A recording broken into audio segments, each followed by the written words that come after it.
UP विधानसभा चुनाव के नतीजे सामने आए तो कई मिथक टूटे और कई नए रिकॉर्ड स्थापित हुए। इस बार सीएम योगी लगातार दूसरी बार सीएम पद की शपथ लेंगे, लेकिन हार के बाद भी अखिलेश यादव ने बड़ा दावा किया है।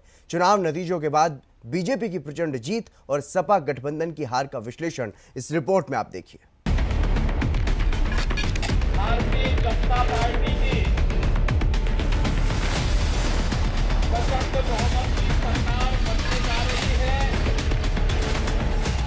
यूपी की राजनीति में 10 मार्च का दिन ऐतिहासिक रहा। बीजेपी ने जहां 10 मार्च को ही होली मनाई, तो वहीं विपक्षी खेमों में सन्नाटा दिखा। कई मिथक टूटे, कई रिकॉर्ड बने। सीएम योगी का कद और बढ़ा। लेकिन विपक्षी खेमों की अगर बात की जाए तो चुनाव प्रचार के दौरान किसान आंदोलन, लखीमपुर खीरी कांड, मजदूरों के हित की बात, छुट्टा सांड, छात्रों की समस्या, बेरोजगारी, महंगाई, शिक्षा मित्रों का मामला, महिलाओं की सुरक्षा, पुरानी पेंशन का मुद्दा, कोरोना काल में गंगा में तैरती लाशों का मुद्दा, सपा गठबंधन की तरफ से अखिलेश यादव समेत गठबंधन के तमाम नेताओं ने खूब उठाया। जातिगत समीकरण बैठाने की कोशिश भी की गई। हर मोर्चे पर सरकार को घेरने की कोशिश की गई, लेकिन फिर भी अखिलेश यादव की सत्ता में वापसी नहीं हुई। यहां तक कि सीएम योगी आदित्यनाथ को उन्होंने बुलडोजर बाबा से लेकर चिलम वाले बाबा तक बताया और वापस गोरखपुर भेजने की बात करते रहे। लेकिन सीएम योगी के बुलडोजर के सामने साइकिल वाले भैया कमजोर पड़ गए। भले ही एक बार फिर अखिलेश यादव के लिए ये सभी फॉर्मूले काम नहीं आए, फिर भी अखिलेश यादव चुनाव नतीजों से संतुष्ट नजर आ रहे हैं। अपनी हार को स्वीकार करते हुए उन्होंने ट्वीट किया और दावा किया कि उत्तर प्रदेश की जनता को हमारी सीटें 2.5 गुना व मत प्रतिशत 1.5 गुना बढ़ाने के लिए हार्दिक धन्यवाद। हमने दिखा दिया कि भाजपा की सीटों को घटाया जा सकता है। भाजपा का ये घटाव निरंतर जारी रहेगा। आधे से ज्यादा भ्रम और छलाव दूर हो गया है, बाकी कुछ दिनों में दूर हो जाएगा। अयोध्या काशी के बाद अब मथुरा की बारी है। बीजेपी का चुनाव से पहले ये नारा और गरीबों तक राशन पहुंचाना, कानून व्यवस्था समेत कई महत्वपूर्ण बिंदु ऐसे रहे जिनका बीजेपी को सीधा फायदा मिला।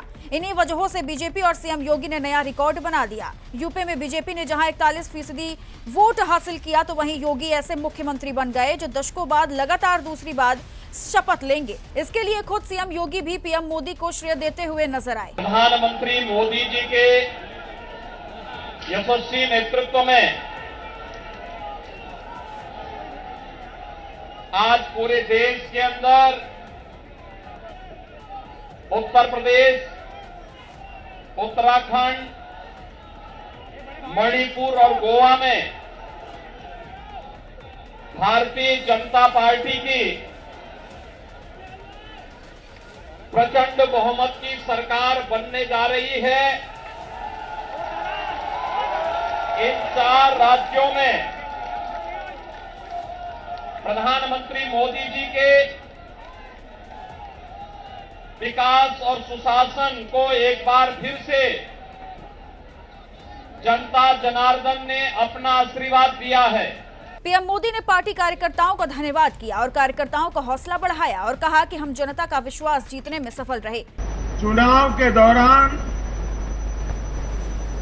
भाजपा के कार्यकर्ताओं ने मुझसे वादा किया था कि इस बार होली 10 मार्च से ही शुरू हो जाएगी। हमारे कर्मठ कार्यकर्ताओं ने ये विजय ध्वज फहरा करके इस वायदे को पूरा करके दिखाया है। मैं भाजपा के सभी कार्यकर्ताओं की भूरी भूरी प्रशंसा करूंगा, जिन्होंने दिन रात देखे बिना इन चुनावों में कड़ी मेहनत की। हमारे कार्यकर्ता जनता जनार्दन का दिल जीतने में, जनता जनार्दन का विश्वास जीतने में सफल रहे। हालांकि बीजेपी की सीटें घटी हैं, डिप्टी सीएम समेत कई बड़े नेताओं को हार का सामना भी करना पड़ा, तो वहीं सपा की सीटों में बढ़ोतरी हुई है। इसलिए मुकाबला काफी टफ माना जा रहा था, जो नतीजों में दिखा भी। लेकिन बीजेपी की जीत ऐतिहासिक जीत इसलिए भी बन गई क्योंकि ज्यादातर बड़े नेता जो पहले बीजेपी के नहीं थे, उन्होंने भी चुनाव से पहले बीजेपी को अलविदा कह दिया था और ज्यादातर छोटे दल सपा के साथ नजर आ रहे थे। इसके बावजूद एक बार फिर बीजेपी यूपी की जनता का दिल जीतने में सफल हुई। Bureau report R9 news.